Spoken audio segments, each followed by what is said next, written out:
Frumoasele mele balanțe, bine ați venit, dragilor! Astăzi facem etalarea pentru luna noiembrie. Știu că ajung destul de târziu față de alte persoane care fac tarot, însă am avut o grămadă de treabă și eu la mine acasă și în plus m-am apucat să fac o lucrare stomatologică, așa că de acum în 6 luni de zile probabil sau un an de zile vom avea, nu știu, eu sper să nu întârzi, pentru că m-a costat 3 zile să pot să vocalizez, da? Doar pentru o extracție a unei măsele, așa că complicată treaba. În fine, să sperăm că nu se întâmplă și că o să mă pregătesc din timp. Așadar, astăzi facem etalarea lunii noiembrie, valabilă pentru toți cei care aveți soare, lună, ascendent sau Venus în balanță și nu vom face crucea celtică, ci vom scoate un card din acest minunat set de oracol, unde vom lua acest card îl vom lua ca energie a lunii și vom scoate din cărțile de tarot cărții clarificatoare, să spunem așa, ale acestei energii. Din acest set de cărți vom scoate provocarea și surpriza lunii. Voi încerca să fac cât mai scurt etalările de acum înainte, pentru că mereu zic, dar niciodată nu reușesc. Hai să vedem. Începem. Energia lunii noiembrie pentru voi. Să vedem dacă vrea să iasă singură pentru balanțe. Ok. Avem o problemă neterminată. Aici o piesă de puzzle care îți lipsește dintr-o anumită problemă sau poveste din viața ta. Aici, în luna noiembrie, probabil că vei trebui să te concentrezi pe această piesă de puzzle care îți lipsește. Poate să fie o concluzie, poate să fie un neînțeles în mintea ta, poate să fie o chestie pe care de foarte mult timp încerci să o rezolvi și nu reușești, poate să fie că nu ai găsit un răspuns la ceva anume și poate ar trebui să mai cauți. La capătul cărților avem forța. Aici avem această persoană care pare că este într-un haos sau, mă rog, în jurul ei, da? Se produce un soi de haos, iar ea încearcă să-și păstreze calmul. Aici vorbește despre puterea ta de a rezista anumitor, nu știu dacă furtuni neapărat în viața ta, însă probabil că ar trebui să ai atitudinea asta, chiar dacă deocamdată nu cunoști răspunsul la ceva anume, încearcă să-ți păstrezi serenitatea, calmul, chiar dacă în jurul tău este, nu știu, o agitație, să spunem, da. Hai să vedem la ce se referă. Ce vrea să ne spună această problemă nerezolvată pe care o ai sau pe care trebuie să îți pui focusul în luna noiembrie.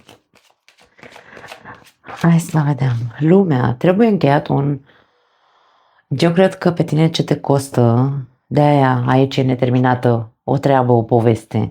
Te costă să închizi un capitol din viața ta, să zici basta, să zici gata, nu mai stau să îmi bat capul, că vezi, Doamne, că mai am nevoie de explicație, că mai am nevoie de ce-o fi, că mai ai tu nevoie ca să poți să închizi capitolul. Aici e vorba despre închide-l odată. Acest haos poate să fie nu neapărat în jurul tău ca atmosferă, ci poate să fie al tău propriul tău haos. Da? Hai să vedem mai departe ce cărți explicative mai găsim. 6 de cupe, are legătură cu trecutul. Și rege de bâte, poate și cu o persoană anume din trecutul tău. Poate să fie femeie, poate să fie bărbat, nu are nicio legătură sexul, da? Hai să mai vedem încă 3 cărți. 4 de bâte, ori este cineva cu care tu ai avut o relație serioasă, e un fel de reglare de conturi aici. Ți se cere ca în luna noiembrie să te dacă vrei să reglezi conturile alea odată, să închizi capitolul cu persoana asta, avem și 10 de cupe, poate să fie inclusiv cineva din familia ta, nu neapărat un iubit, iubită, soț sau soție. 10 de spade. E ca și cum, eu cred că pentru unii dintre voi și avem și 10 de monede, deci aici au ieșit 3 de 10, deja vorbim despre un final pe care tu trebuie să-l accepti. Îți convine, nu-ți convine ideea, da? Pentru că e ca și cum nu pot să închid capitolul ăsta pentru că e ceva ce nu am înțeles sau e ca și cum cineva te-a trădat și tu vrei să știi cu adevărat de ce m-ai trădat. Și din cauza asta nu poți să închizi capitolul. Ideea este că tu vei sta în continuare în acest haos dacă continui să insisti să nu închizi capitolul ăla. Dacă ceva s-a terminat, e bine terminat. 10 de spade ne indică faptul că, da, prima carte final, închis de ciclu, și ultima carte 10 de spade e final din nou. Adică e ca și cum, domne, e moartă de mult povestea aia. De ce o mai ții? De ce nu vrei să înțelegi? De ce nu vrei să înțelegi? Poate e o chestie de orgoliu rănit și asta nu te lasă să depășești situația respectivă. De ce te-a părăsit? De ce, nu știu, habar n-am. Acum, de ce te-a părăsit sau de ce s-a încheiat relația? Că poate, nu e vorba neapărat că te-a părăsit. Pentru unii dintre voi poate să fie inclusiv vorba despre un deces. Însă aici povestea este ca și cum morții cu morții, vii cu vii. Tu ridică-te de la pământ că ai o viață în continuare de dus. Da? De dus, de trăit, nu de dus, că doar nu trebuie să cărăm viața în cărcă, dragii mei. Acum, ține de tine dacă vrei, într-adevăr, luna noiembrie este o lună propice pentru tine pentru a rezolva odată lucrul ăsta, a face pacea asta cu trecutul, cu persoana respectivă, că a fost sau nu a fost, că dacă a fost un deces aici, vedem că într-adevăr ați fost fericiți, însă tu nu trebuie să mori pentru că cealaltă persoană nu mai există în viața ta. E ca și cum mie vine să-ți transmit, e păcat să trăiești așa. E păcat. Păcat de tine, da? Mă refer. Așa că finalizează. Este o lună propice pentru a finaliza acest capitol. Nu pot să spun altceva, dragii mei. Hai să vedem provocarea pentru voi. Care este provocarea lunii noiembrie pentru balanțe? Provocarea lunii noiembrie. Încrederea este fructul timpului și al muncii. Încrederea nu neapărat poate să ne vorbească doar despre încrederea în ceilalți, este vorba despre încrederea în mine, încrederea în viață. E ca și cum, domne, trebuie să încep să cred din nou. Să cred în această viață. Să cred în mine că mă pot vindeca. În cazul în care aici vorbim despre o trădare, părăsire sau despre un deces, trebuie să încep să cred în mine. Ca să pot să cred în mine, trebuie să-mi dau timp și să fac o muncă. Să-mi dau timp, adică să-mi dedic timp acestui doliu. Dacă ai, hai să spunem așa, nu știu, ani de zile de când a decedat respectiva persoană, respectiva persoană, îmi pare rău că pare că sunt atât de rece. Bine, sunt detașată pentru că eu nu pot să mă implic emoțional, nu ar trebui să mă implic emoțional, însă ideea este că dacă persoana dragă pe care tu ai iubit-o și cu care ai avut o relație minunată, că se vede aici, da, a decedat și sunt ani de zile de atunci, aici e vorba despre doliul. Nu e că nu l-ai făcut, adică nu e că n-ai plâns după persoana asta, însă dacă ai dedicat timp doar plânsului sau a doliului și nu ai făcut alte eforturi care să te ajute să te ridici totuși de la pământ și să-ți reiei viața, aici e vorba despre eforturile pe care tu trebuie să le depui în ceea ce te privește. Dacă e vorba despre o trădare sau o părăsire, din nou, tu trebuie să faci o muncă personală în care să-ți recuperezi încrederea în alte persoane, da? În restul persoanelor. Nicio persoană nu e la fel ca cealaltă, suntem unici în felul nostru, indiferent cât de mult rău ți-a făcut cineva, nu poți să-l compari, da? Pe următorul sau următoarea care intră în viața ta nu o poți compara cu celălalt ca să zici nu cred în tine pentru că am avut experiențe negative și bla bla bla. Nu. Hai să vedem câteva clarificări aici. Ok. Avem, uite, eforturile cu caleașcă și avem 9 de monede. Eforturile de a te pune pe picioare, de a te valora, de a învăța să te valorezi în cazul în care, na, aici e vorba de încrederea în tine. Încrederea în tine poate să se transforme într-o autostimă, neîncrederea în tine se poate transforma într-o autostimă joasă din cauza faptului că poate, nu știu, toți avem câte un defect fizic, între ghilimele, sau cel puțin asta vedem noi, da, la noi. Mă uit la mine și ce nas mare are, nu-mi place de mine, sau am buzele subțiri, sau habar n-am, sunt urecheată, nu contează. Doamne, despre ce vorbim? Fiecare venim cum venim pe această planetă. Nu trebuie să ne ghidăm după standardele de frumusețe, că vezi, Doamne, dacă Charlize Theron e actrița mea preferată, mi se pare cea mai frumoasă femeie din lume, sincer. Ce ar însemna să începem să mă compar cu Charlize Theron? Hai să fim serioși. Deci, Doamne, încearcă să fii plăcut, să te faci cât mai plăcut pentru tine și fizic și emoțional și, nu știu, în toate felurile, cum vrei tu, încât să te simți bine cu așa cum ești tu. Dacă te îngrășa, slăbești, dacă ești prea slab, te îngrași și așa mai departe. Adică tu trebuie să găsești aici un echilibru și un motiv pentru care să lupți pentru tine. Nu să stai așa, vezi, Doamne, sunt urât, sunt nu știu cum, sunt strâmb, sunt șchiop, sunt și stau și mă plâng doar.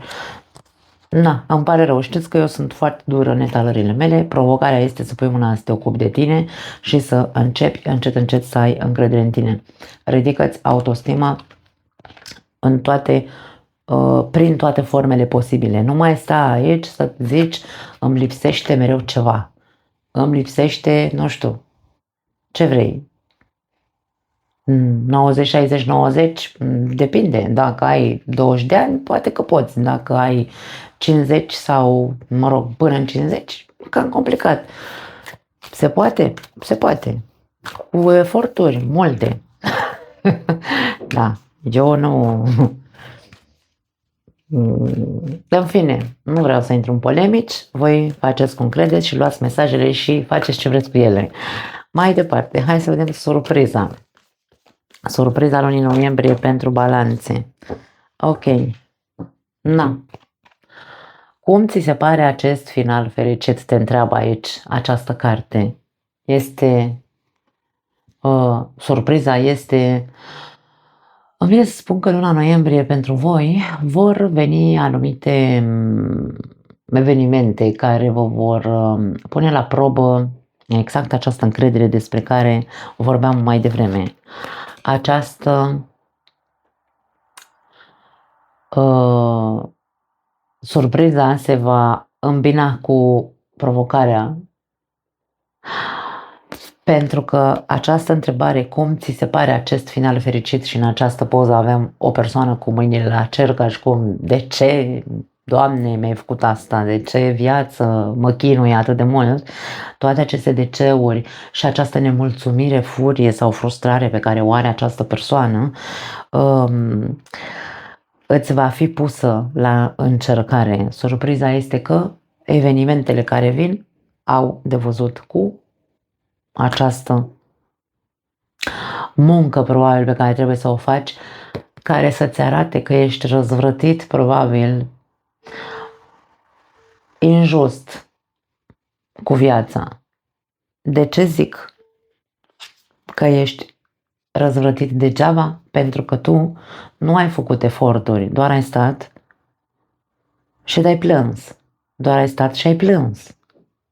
Doar ai stat în ideea, nu înțeleg de ce a trebuit să mi se întâmple mie asta, nu înțeleg de ce nu pot să rezolv X lucru, însă cu mâinile în sân, fără să faci niciun efort. Și aici, surpriza este că mai vin evenimente de genul ăsta în viața ta, poate nu neapărat în această lună, poate vor veni de acum încolo, până când te vor face să înțelegi că nu ai de ce să fii furios cu viața, ci că trebuie să depui eforturile necesare ca să poți rezolva problemele. Uite, eforturi care te vor duce unde? În loc de a te duce către a ridica mâinile către cer și a întreba divinitatea de ce, Doamne, te duc la echilibru și la liniște.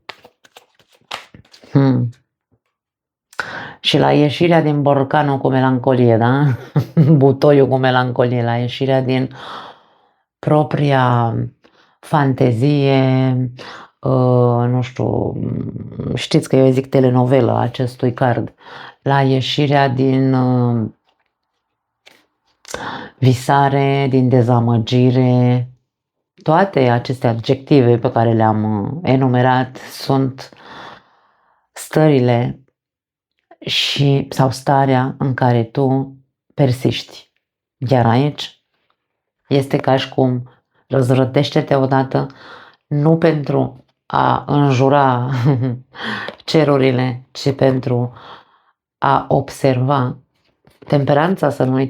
Să nu uităm că vine și cu mesajul de contribuție. Dacă eu nu contribui pentru binele meu și nu contribui să ies din fantezia mea sau din păcăleala minții mele, atunci voi trăi în continuare până la adânci bătrânețe, uite așa, răzvrătindu-mă și țipând la Doamne, Doamne.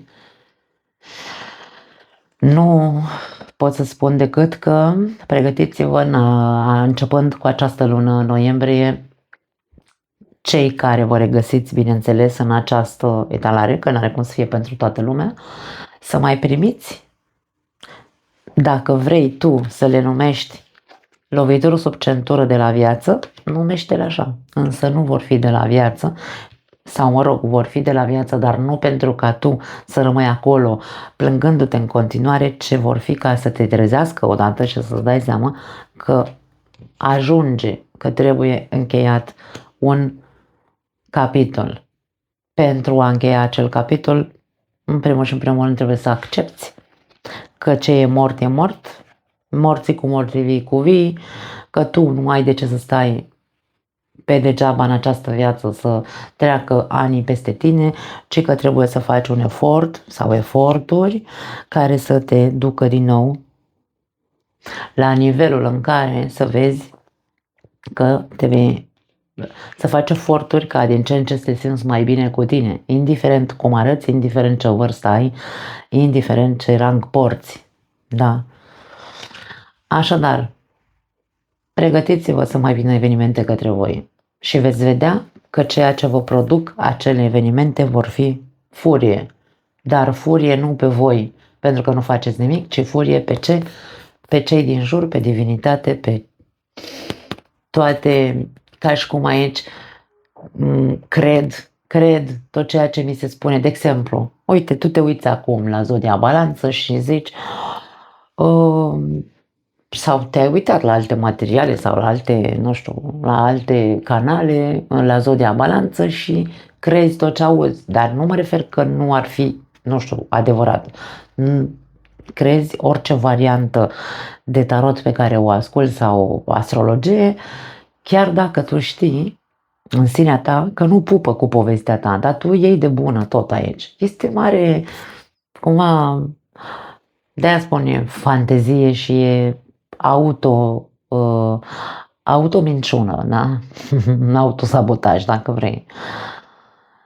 Și după aia vezi că nu se îndeplinește nimic în viața ta din ceea ce tu ai auzit în alte etalări sau în alte, da? Pe alte canale și te răzvrătești și zici minciună, toată lumea minte, nu e adevărat, la Balanță nu e așa, bla bla bla bla bla bla. Uite așa, ca să fii tu furios pe lume, nu fii furios pe noi, fii furios cu tine ca să poți să faci odată ce ai de făcut. pentru tine, că nu faci pentru mine. Cam asta e ideea. Da, știu că sunt rea, știu că sunt rece, știu că sunt așa, vă dau ca și cum aș fi tancul care vine peste voi, dar, dragii mei, îmi pare rău, faceți cum credeți, dezabonați-vă, mă jurați-mă, mi-e indiferent. Nu am altceva de zis. Eu vă pup, îmi pare rău să văd în continuare pentru unii dintre voi, bineînțeles, insist că n-are cum să fie pentru toată lumea, însă nu ține de nimeni decât de voi să rezolvați odată treaba asta. Nu mai am altceva.